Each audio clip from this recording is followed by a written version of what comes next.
Sejumlah nama mencuat ke publik akan mengisi kursi menteri di Kabinet Prabowo Gibran. Mereka yang disebut-sebut akan menjadi pembantu Prabowo Subianto berasal dari berbagai kalangan.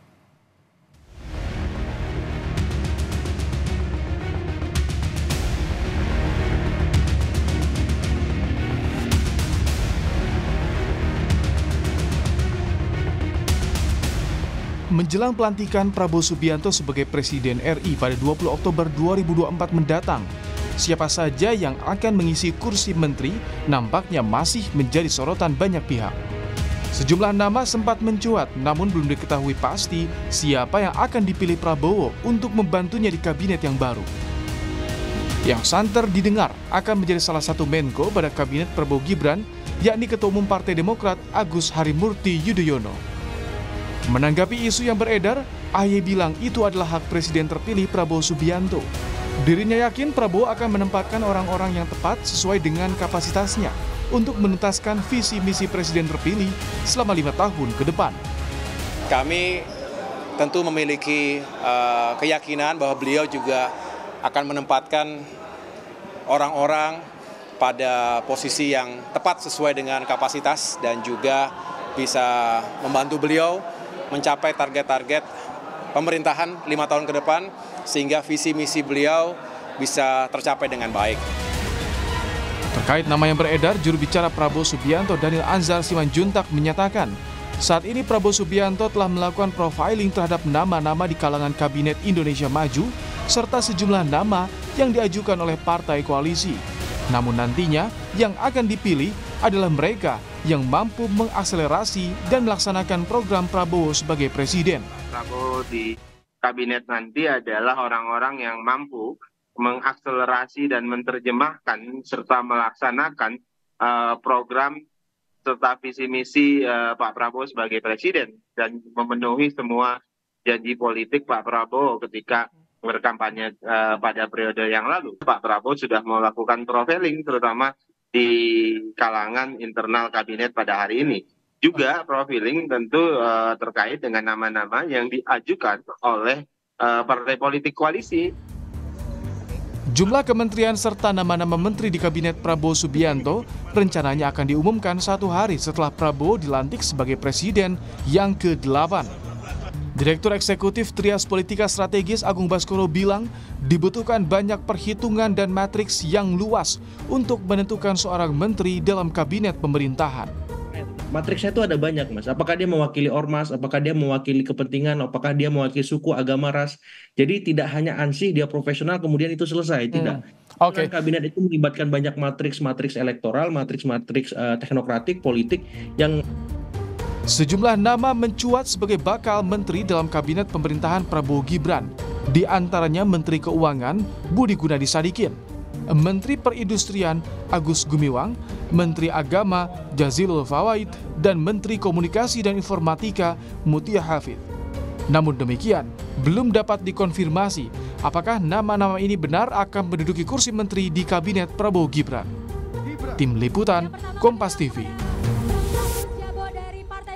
Disebut akan final 5 hari jelang pelantikan Presiden terpilih Prabowo Subianto dan akan diumumkan pada 21 Oktober mendatang. Namun hingga kini belum dipastikan ada berapa kursi Menteri Koordinator dan Menteri di Kabinet Prabowo Gibran. Lalu siapakah yang diprediksi akan mengisi kursi Menteri Koordinator? Kita akan bahas bersama pengamat politik BRIN Siti Zuhro dan juga akan bergabung nanti Wakil Ketua Umum Partai Golkar Bang Ahmad Doli Kurnia. Saya akan menyapa dulu dengan Prof. Wiwi. Selamat sore Prof. Wiwi, terima kasih sudah bergabung bersama kami di Kompas Petang. Ya, selamat sore Mbak. Ya Prof, ini kan ada sejumlah nama yang muncul, ada beberapa nama, diantaranya ada Mas AHY, ada juga Budi Gunadi Sadikin yang mengisi Menteri Keuangan, dan juga beberapa nama lainnya. Menurut Anda, dari nama-nama yang muncul ini sudah tepat belum kapasitasnya? Kansnya berapa banyak? Ya, nama-nama yang muncul belum terlalu banyak ya, bahkan bisa dikatakan masih sangat sedikit ya.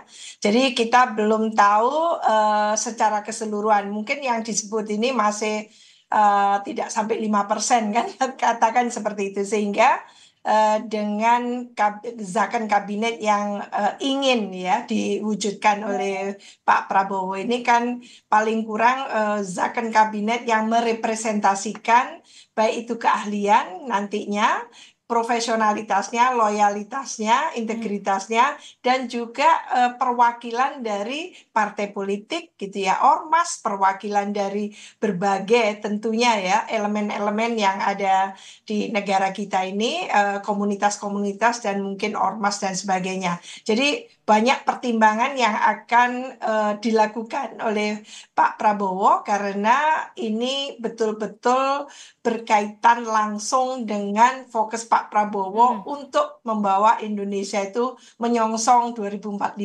Oke. Artinya apa? Ya artinya adalah akan merekrut gitu ya mereka-mereka yang ditempatkan sebagai pembantunya, sebagai orang-orang yang akan melaksanakan visi misinya. Jadi bukan programnya Menteri Ansih, tapi ini adalah programnya Pak Presiden diterjemahkan dan diimplementasikan oleh para pembantunya yaitu menteri maupun pimpinan lembaga. Lah ini yang memang menjadi perhitungan tersendiri oleh Pak Prabowo, apalagi sudah mengatakan ini adalah zakon kabinet. Tidak banyak era reformasi ini yang mengatakan kabinetnya akan membangun yaitu kabinet ahli itu. Tapi gini Prof Wiwi, kalau dilihat dari ada tadi juga setuju bahwa banyak sekali yang perlu dinilai, banyak sekali matriksnya.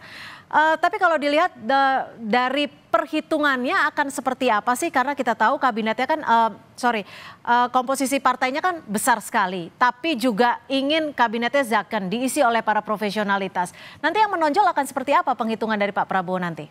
Ya, ini yang sangat menarik sebetulnya secara samar-samar sudah disebutkan oleh elitnya dari Partai Gerindra, yaitu adalah karena zakon kabinet maka jumlah profesionalnya tadi itu yang tidak dari partai bisa jadi melampaui jumlah dari partai politik. Jadi saya tidak membedakan kalau partai politik tidak profesional, tidak. Tapi yang dari partai politik. Profesional yang dari non-partai politik dipastikan akan lebih banyak. Kan gitu ya. Jadi kalau itu hanya memang akan membuktikan bahwa sebetulnya pemerintahan Pak Prabowo itu bukan pemerintahan trial and error, uji coba, pemerintahan yang coba-coba yang katakan gitu ya, nantinya justru akan membawa setback gitu.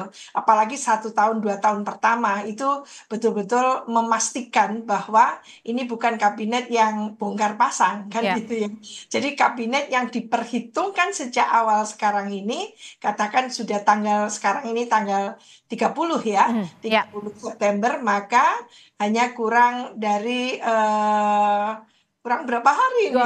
Kalau disebutkan 5 hari sebelum pelantikan sudah akan ada nama finalnya seperti itu Prof Wiwi.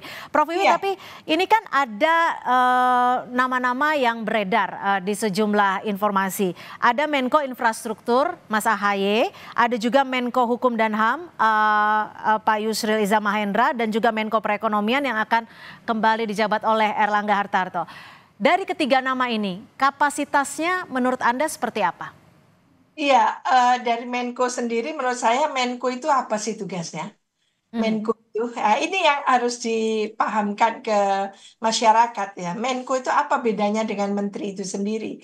Fungsi Menko itu sebetulnya adalah menyelenggarakan ya koordinasi dan sinkronisasi perumusan, penetapan dan pelaksanaan serta pengendalian pelaksanaan kebijakan kementerian maupun lembaga yang terkait dengan isu di bidang peningkatan kesejahteraan sosial. Sebetulnya secara umum seperti itu. Saat ini kita sudah punya 4 Menko loh.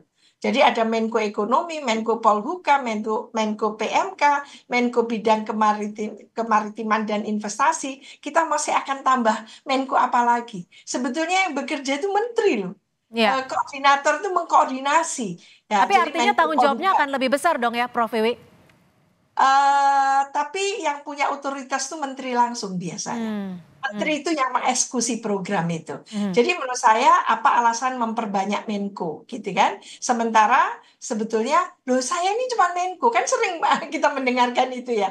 Kami ini cuma Menko, Menko itu mengkoordinasi, bukan yang mengeksekusi kan gitu. Bagaimana antara kementerian lembaga di bawahnya itu dikoordinasikan. Kayak Menko Polhukam punya berapa kementerian lembaga di bawahnya, lalu semacam dikoordinasikan. Kadang-kadang nggak dikoordinasikan juga sudah jalan kan gitu. Iya, tapi banyak yang menilai, banyak yang menyampaikan bahwa posisi Menko merupakan salah satu posisi yang dinilai strategis dan juga dinilai memiliki banyak konsolidasinya akan banyak ke berbagai pihak. Nah, ini dari ketiga nama ini menurut Anda gimana, Prof?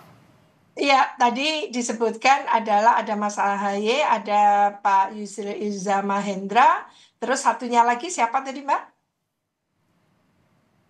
Gimana Prof? Sorry? Ada 3 ya yang disebutkan. Satu lagi siapa? Ada Yusril Iza Mahendra, Mas AHY, dan Pak Erlangga Hartarto yang kembali mengisi Menko Perekonomian. Iya, memang kalau kita melihat dari 3 itu, 2 diantaranya sudah malang melintang ya, sebagai menteri maupun menteri waktu itu ya, untuk Pak Yusril Iza Mahendra. Jadi menurut saya beliau sudah terbiasa menjadi menteri itu. Pak Menko Ekonomi juga iya. Cuman masalahnya kan katanya gitu ya, bagaimana merekrut gitu ya, pembantu presiden saat ini yang intinya, yang tekadnya itu ingin memberantas KKN, kan gitu ya. Pak Prabowo ini ingin tidak segera zakon kabinet tapi memberantas korupsi. Maka orang-orang, sosok-sosok yang ditempatkan di pucuk pimpinan kementerian maupun lembaga harusnya tidak sampai nanti subject to gitu ya, politisasi hukum kan gitu ya. Nah, ini yang penting menurut saya. Jadi isu integritas harus mengedepan kalau ke kabinet, zakon kabinet yang ingin dikerjakan oleh Pak Prabowo ini diutamakan atau dikedepankan. Berarti tidak boleh ada anasir-anasir yang berkaitan dengan katakan gitu ya, isu adanya katakan nanti akan dibuka di KPK dan sebagainya. Ini menurut saya harus dipastikan isu integritas itu tidak dipertanyakan lagi oleh publik luas, oleh masyarakat Indonesia. Itu jauh lebih bagus. Jadi nomor 1, integritas itu sudah terpenuhi. Maka dalam hal ini Mas AHY gitu ya, menurut saya rising star, mengapa tidak kan gitu. Sudah diuji kemarin, dicoba di Kementerian ATR BPN ya. Sudah oke kelihatannya. Jadi menurut saya dia orang yang punya passion untuk mengerjakan tugasnya dengan sangat baik. Gitu. Nah, Prof Wiwi, untuk menjawab bagaimana memberantas KKN nantinya di kabinet yang baru ini dibutuhkan figur menteri yang tidak hanya memiliki integritas tinggi, tapi juga track record yang bisa dikatakan positif di mata publik. Ada yang mengusulkan bahwa nama-nama menteri ini baiknya dikasih tahu dulu ke publik agar bisa diuji bersama-sama. Menurut Anda seperti apa?